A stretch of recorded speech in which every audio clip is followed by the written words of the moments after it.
반갑습니다. 이제 아침 저녁으로 기온이 많이 내려갑니다. 건강에 유념하셔야 할 것 같습니다. 오늘 본문에서는 물두멍 제작법과 사용법에 대해서 말씀합니다. 17절입니다. 씻는 데 쓸 물동이와 그 받침을 노스로 만들어라. 오늘 본문에서 크기는 자세히 나와 있지 않지만 제사장들이 씻을 수 있는 정도의 높이였을 것입니다. 상상도의 모양이나 크기였었지 싶습니다. 위치를 말씀합니다. 물동이와 받침을 회막과 제단 사이에 놓고 물을 담아라. 위치가 성막 입구와 번제단 사이였습니다. 아론과 그의 아들들, 즉 제사장들은 회막에 들어가거나 제사장으로서 제단에 가까이 나아가서 여호와께 화제를 바치려 할 때에는 이 물로 미리 손과 발을 씻어야 합니다. 이것은 영원한 규례입니다. 만약 손발을 씻지 않으면 어떻게 됩니까? 손발을 씻지 않고 성막에 들어가거나 제단에 나아가 화제를 바쳤다가는 죽습니다. 청결이나 위생 이상으로 거룩하신 하나님 앞에는 늘 언제나 깨끗해야 합니다. 물론 손발 씻더라도 별 수 없는 죄인이지만 그렇더라도 거룩하신 하나님을 생각하고 이 말씀을 기억해야 합니다. 22절 이후에는 거룩한 기름, 관유를 만들라고 말씀합니다. 현대인 성경입니다. 너는 제일 좋은 향품, 곧 순수한 모래약 6kg, 향기로운 육개 약 3kg, 향기로운 창포 약 3kg, 계피 약 6kg, 그리고 감람기름 약 4리터를 구하여 향을 만드는 방법으로 이 모든 것을 섞어 향기로운 거룩한 기름을 만들어라. 이 거룩한 기름, 관유의 용도는 이것입니다. 회막과 증거궤, 떡상, 등잔대, 분향단, 번제단, 물두멍과 그 받침, 그 외에 성막 기물들과 연관된 기구들에도 발라서 구별하도록 합니다. 뿐만 아니라 제사장들에게도 그 기름을 바르도록 합니다. 그렇게 해서 거룩하게 합니다. 물론 구체적으로는 제사장의 경우 머리에 부었고 제사장 의복에는 뿌렸습니다. 이 거룩한 기름, 관유를 누구든지 만들 수 있는가?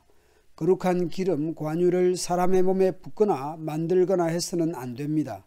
이 기름, 관유는 거룩한 기름이니 거룩하게 여겨야 합니다. 곧 하나님의 것으로 생각해야 합니다. 따라서 이와 같은 것을 만드는 모든 자와 이것을 타인에게 붓는 모든 자는 그 백성 중에서 끊어질 것이라고 말씀합니다. 34절 이후에는 향료에 대해서 말씀합니다. 현대인 성경입니다.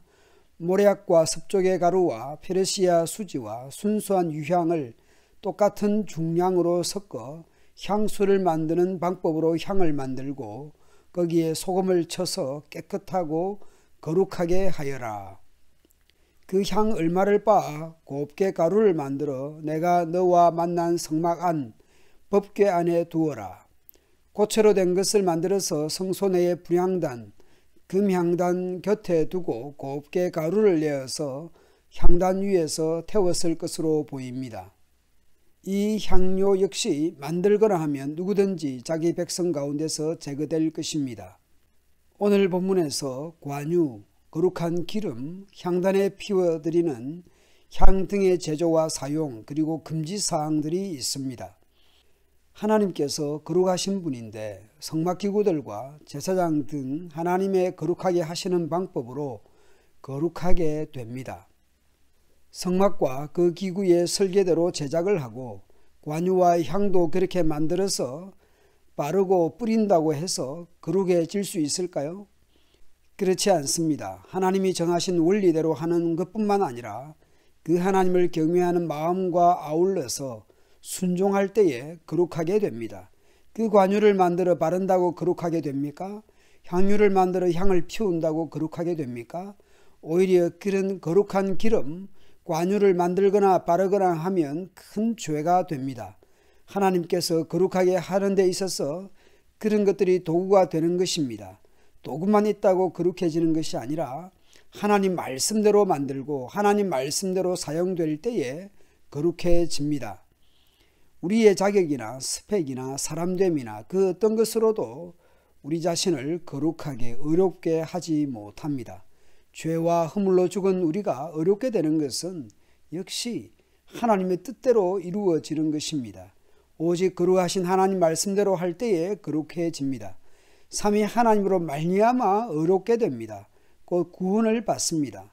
우리를 대신하여 십자가에 피 흘리신 예수 그리스도를 믿는 길 외에는 의롭게 되거나 구원받을 이름을 주신 적이 없습니다. 오늘도 그 구원의 은혜를 감사하며 살아갑시다.